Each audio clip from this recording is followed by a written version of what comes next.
We also have an enclosed part of the facility that is for lunar and Mars exploration, so it's sealed completely. And we have teams of proto-astronauts that go there every and stay there for a week.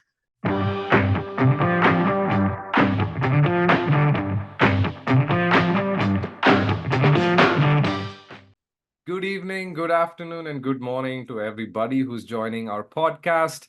This is Ashish Fernando, your host, and you're listening to us on the AI Leverage podcast with iSchool.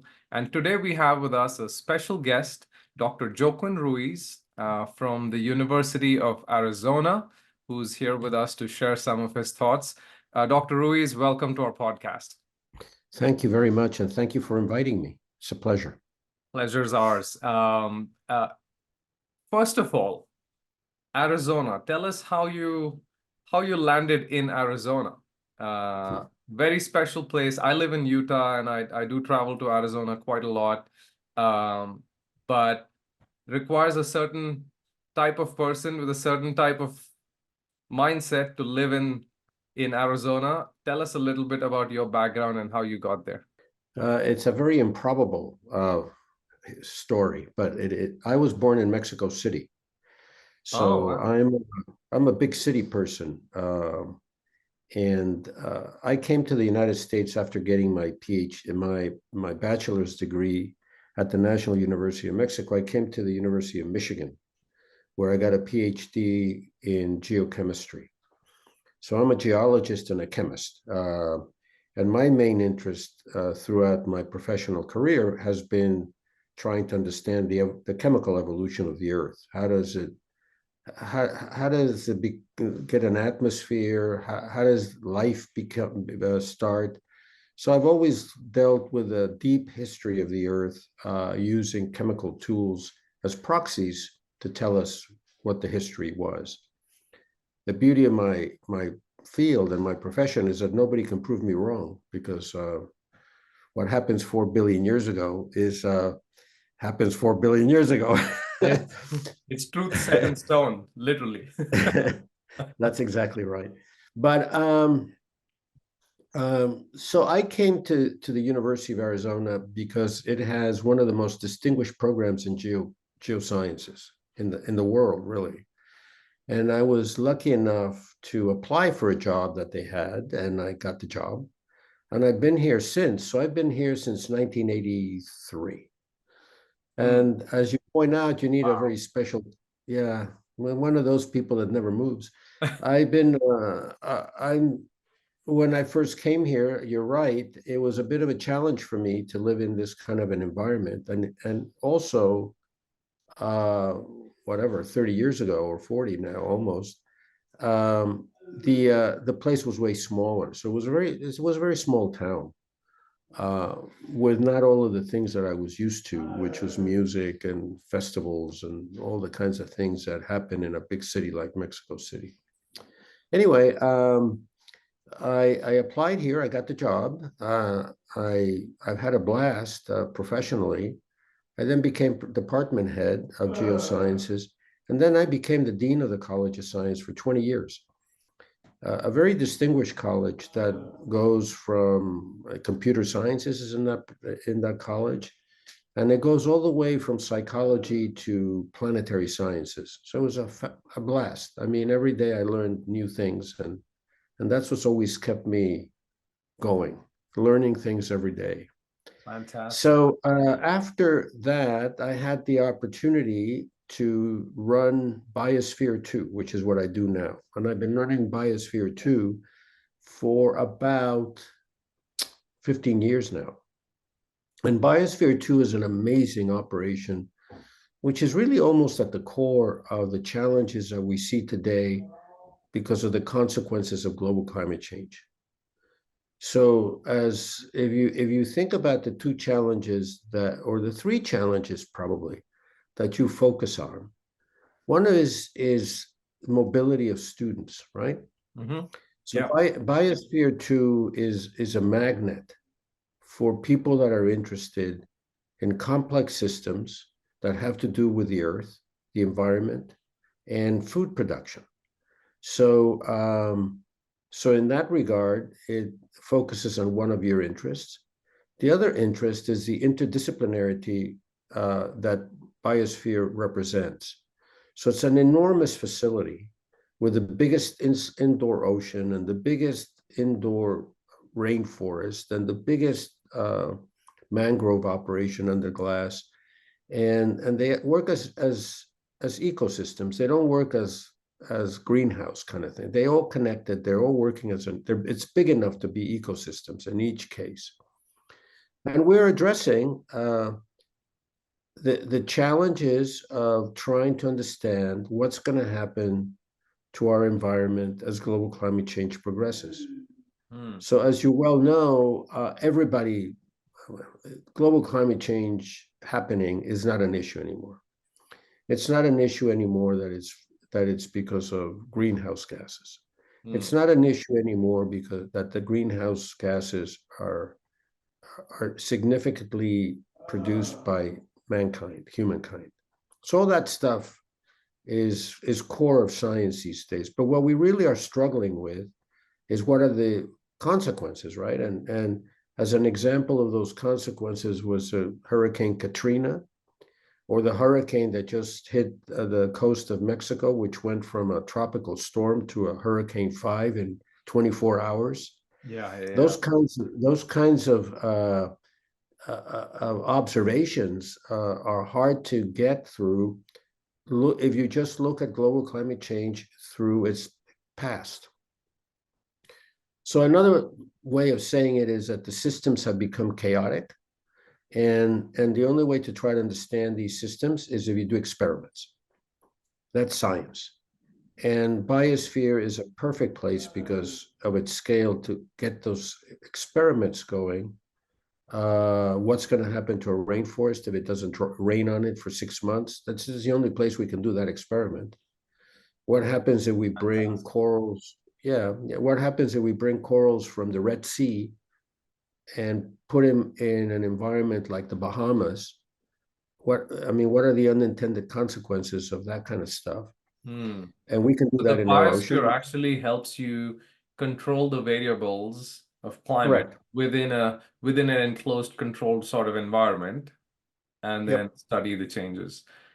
Correct. Yeah. And this is what's the scale of this for students who are thinking about these kind of sciences and studying? Yeah. So I would recommend to the students that are listening to us to go on the website of the biosphere. And it's 3.14 acres under glass. I mean, and it's Wow. that's an enormous facility. And we also do stuff outside the facility. We also have an enclosed part of the facility that is for lunar and Mars exploration. So it's sealed completely. And we have teams of proto-astronauts that go there and stay there for a week.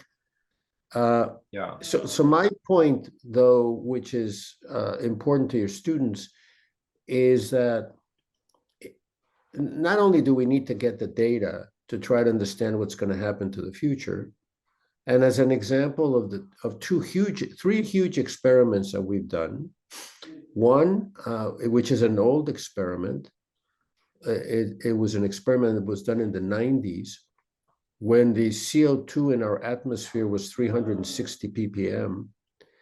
We put the CO2 in the atmosphere of the biosphere to 420, and we killed the corals. We did exactly what's happening. So we predicted what's happening right now. That's an example of what we do there.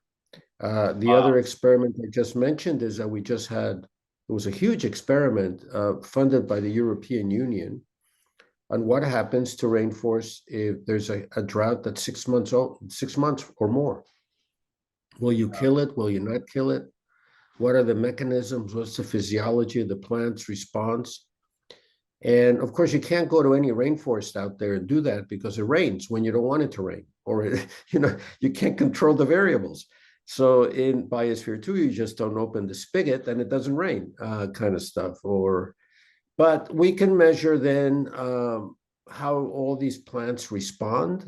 We can see the resiliency of the rainforest. We can see um, if they're taking water from the roots we can measure everything, frankly, absolutely everything. This is fabulous. And I've looked at pictures of the biosphere, but when you talk about it is when I realize the impact that it's creating. It's Yeah. pretty amazing.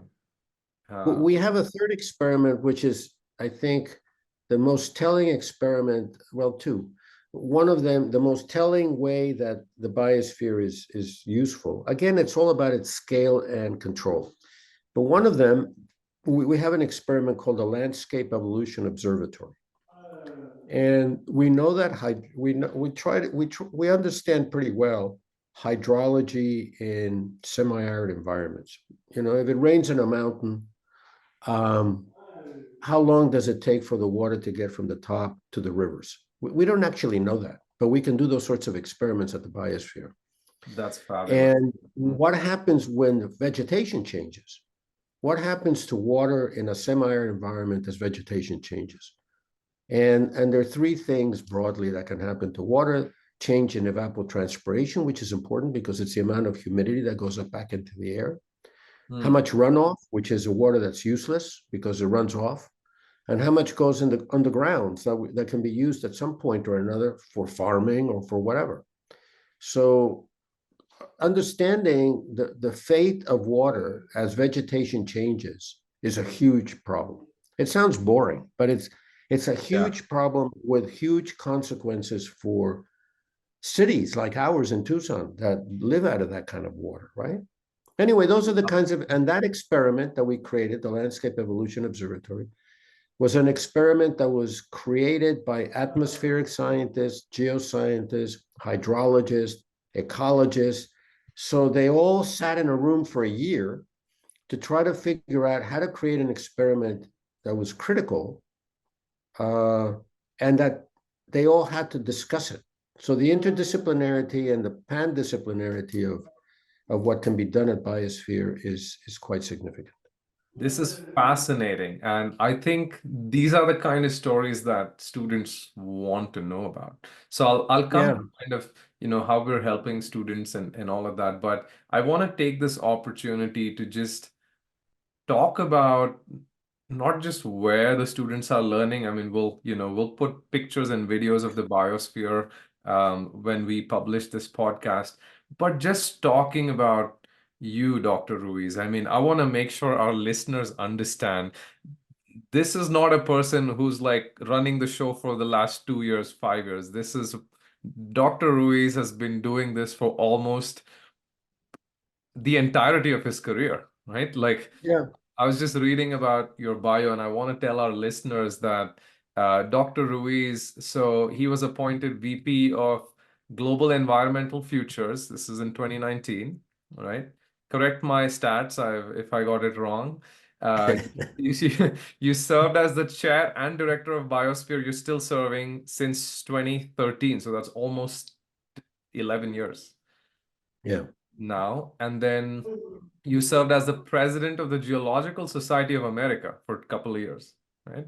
Yes. Uh, you've been with the society. You've been a fellow at the Society of Economic Geologists, member of American Geophysical Union, the American Chemical Society, the Geochemical Society, National Research Council, as part of the National Academies of Sciences. This is phenomenal. And even when you were in Mexico, you were with the Mexican Academy of Sciences and named national researcher by the government. Like, Yeah. this is fantastic. And you're directing all of the work that's happening at Biosphere at the University of Arizona. I'm sure your students are gaining a lot more than they would in most other places. This is fantastic. So congratulations to you for everything you've achieved. Oh, well, thank you so much. It's been a lot of fun. Talk to us, Dr. Ruiz, a little about so a lot of international students use iSchool to research the right schools, the right programs. And a lot of them, traditionally, a lot of our students come from India. So it's been a very traditionally STEM driven, computer science, business driven market. But the last few years have seen a lot of shift in terms of even Indian students going abroad for like liberal arts degrees.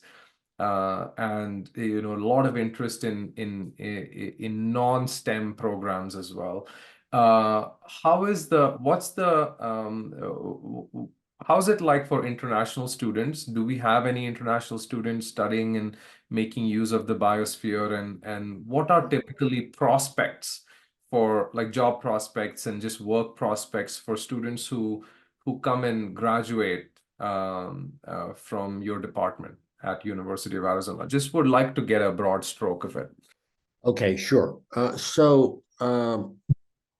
We don't. Okay, let me structure my answer.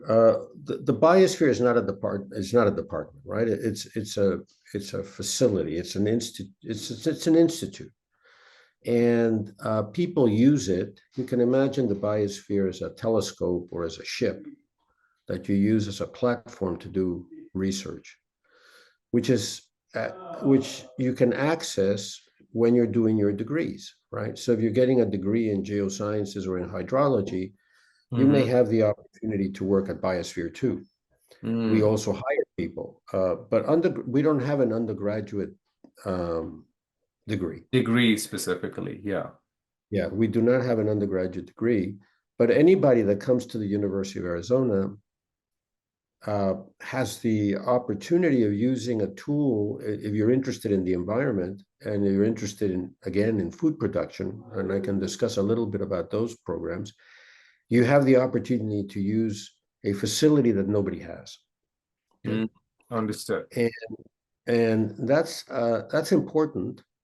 And it's important for two reasons. One is it helps if you're interested in the next step in your career, it looks good on paper. Sure. But more importantly, and this is what I always tell students, more importantly, when you get a degree anywhere, what you're trying to do is two things. One, become a scholar. Now, what does that mean?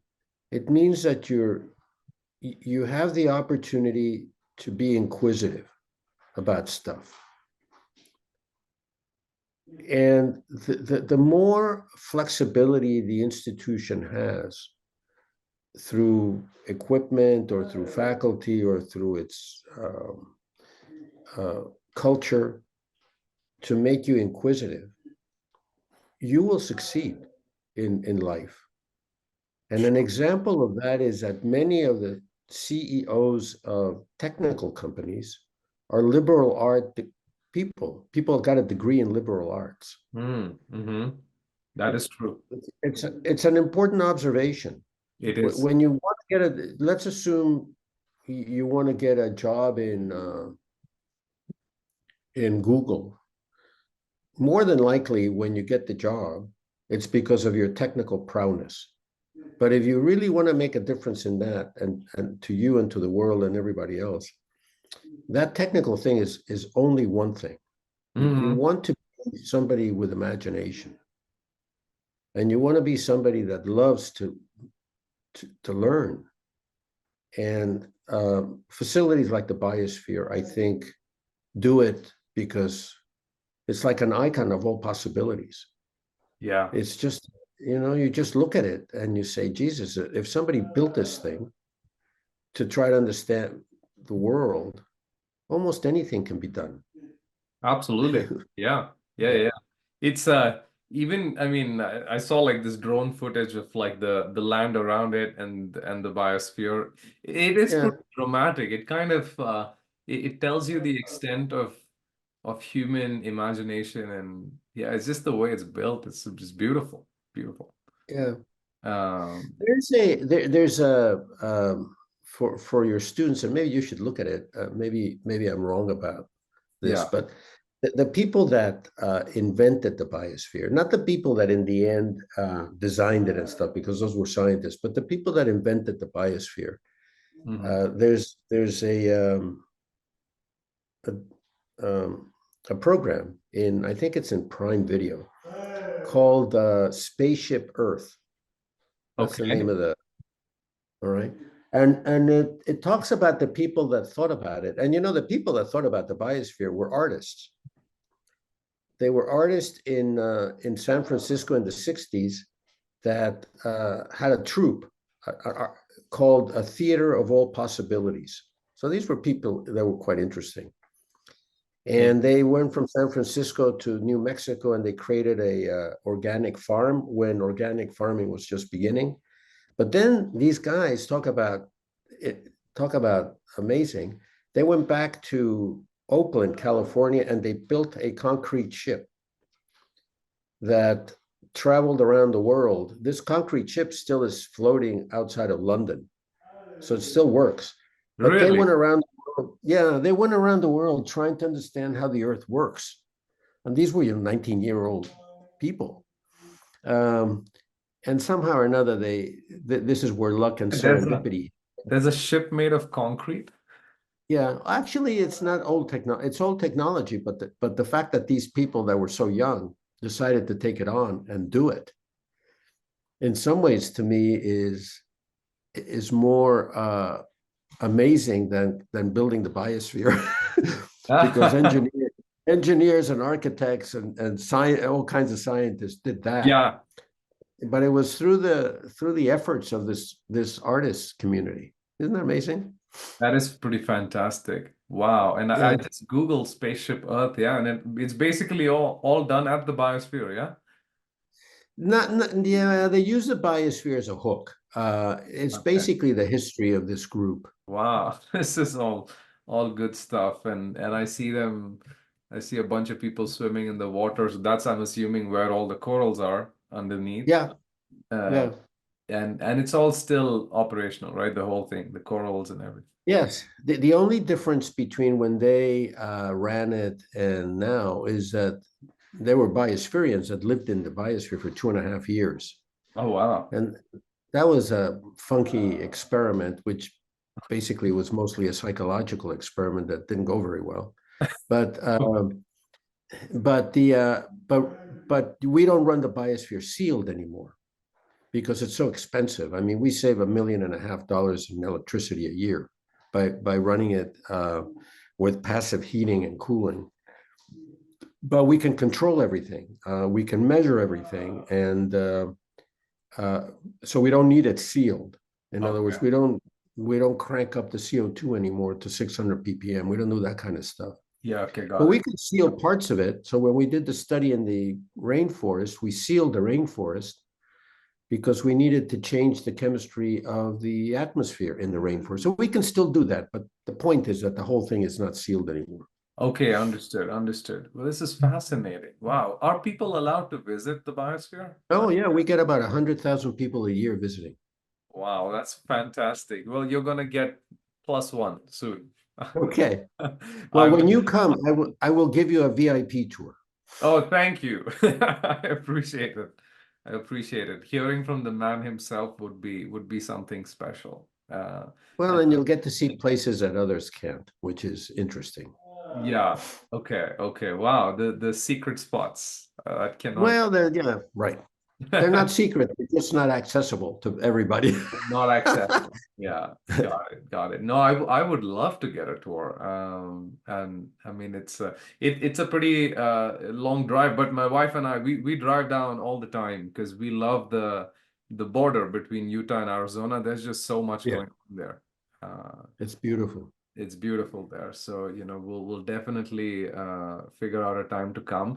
I would love to also showcase some of that on videos if possible. Yeah, Because it will talk so much more about the university. That's what students yeah, want to see is what more can I do? How can I make my life when I'm at the institution and not just be there studying one thing right. therefore. So I think the biosphere is one of those things that University of Arizona offers, which is sort of hidden to the outside. I mean, international students, most of them don't know about it. So Correct. so would be great to just talk about it and give them that sort of viewpoint and see if when they come and study, because there's thousands of Indian students studying at University of Arizona. Yeah. I'm sure once they watch the video, you're gonna be bombarded by a bunch of emails. Oh, I love it. That's great. Yeah, You know, yeah. one of the one of the things that I think there can be a great connection between India and the biosphere is I mentioned that we're quite interested in food production for the Mm, future. So we have many programs. We have some really interesting programs. And going back to AI, I'll tell you about one of them. We have a program which is also used in India, but we sort of invented the whole thing called agrovoltaics. And an incredibly simple concept. You grow food underneath solar panels, right? okay. And in fact, the concept is really simpler. I mean, you don't need solar panels, you just need shade. But the concept of growing food underneath solar panels uh, has enormous consequences for food production Mm, and for sustainability. Because out of the same plot of land, you're producing electricity at the same time as you're producing food. mm. The yield of the food is higher because it's growing in the shade. And in places like Arizona, one would argue, well, what about photosynthesis? Don't you need the sun? But in arid environments, plants quit doing photosynthesis around 10 in the morning. And then they just sort of shut down and hope that they can survive the day because the radiation of the sun is so high. And then they start doing photosynthesis later on in the day. So if you grow food with a proper amount of shade, it's like they can actually do the That, same or sometimes even more photosynthesis than they would do under the blasting sun. that's interesting. And the other thing that happens is that because you're not cooking the soil, the plants require about at the moment we know that they require about 50% less water Wow, I was than going to say. they would under the sun. But now what we want to do is we want to measure through the leaves of the plants when they need the water. There's where the artificial intelligence comes. Because right now what we're doing is, okay, let's give them less water and see what happens. And Hmm. let's give them less water and see what happens. But we know when the plants need the water. We know the physiology of plants. So we're now beginning to put detectors on the leaves that tell us when they need to be watered. And all of that is going to have a bunch of data that changes through time that requires AI. That's fabulous. So it's basically a lot of applied AI. So there's a lot of hardware involved in kind of Yeah, detecting and sensors that are detecting certain right, states of the plant right. and connected to a backend AI engine that's kind of just doing the math. Doing the math and telling us what to do. That's right. Right. Or actually not even telling us, just sort of opening valves and shutting valves Wow. Yeah, and or whatever. watering the Yeah, plants on its own. Yeah, yeah, fabulous. yeah. Fabulous. Who builds all of that at the Biosphere? Is it external parties? Is it student teams? Like, how do you all do it? Both. So let me tell you, this is again for the students. So we have another partnership with a company that builds things called vertical farms. I don't know if you've ever heard of the term, Of but course. vertical Yeah, farms, yeah. yeah, it's growing food under very controlled environments, sometimes in buildings and whatnot. But there's a company it's called Freight Farm, and they build turnkey farms in freight in recycled freight cars, and they're 40 footers, and we can grow 100 pounds of lettuce with 15 gallons of water a day um, in one of these farms. And that's fantastic because it's the equivalent of 2.2 acres if you flatten it out. But Oh, if you do 2.2 acres, you're not going to use 15 gallons a day of water. You're no, going to you're use going to use way more. thousands of gallons of water. Yeah. That's right. But the problem with vertical farms is that they're energy hogs. They just take a lot of energy because of the lighting. There's a tremendous, even though they're LEDs, you have to use the right wavelengths and the right intensity of light so that the plants grow. And you have to cool the whole place. So the whole thing has there's a lot of energy that's required. And that's why it hasn't been as widely used around the world because it's so expensive. All right. So then we decided, well, why don't we connect a vertical farm to an agrivoltaic farm so that the panels produce the electricity that's required by the vertical farm. And we can grow food not only underneath the solar panels, but inside the vertical farm. So you have greater diversity of food.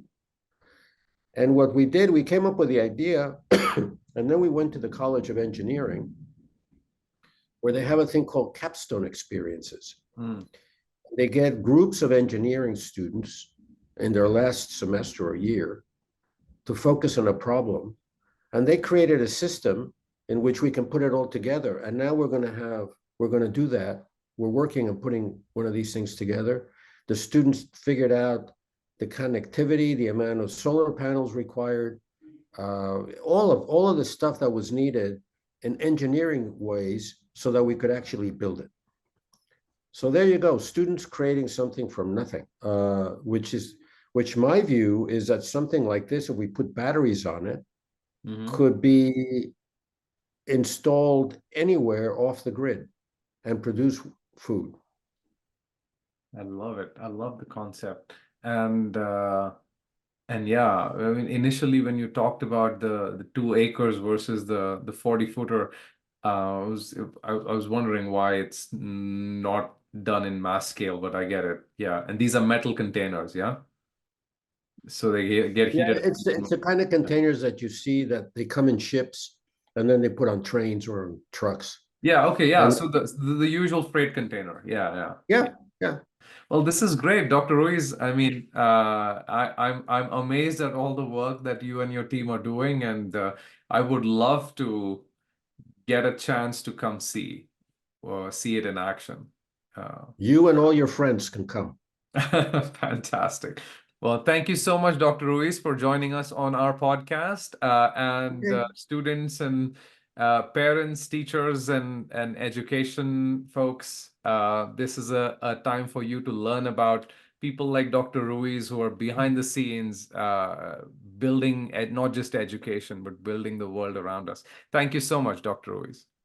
Thank you very much for this opportunity. It's a pleasure meeting you, and I'll be very annoyed if you don't come visit. Yes, we'll make it happen in the next couple of months for sure. I will let you know. Okay. Take care. Bye-bye. Bye-bye.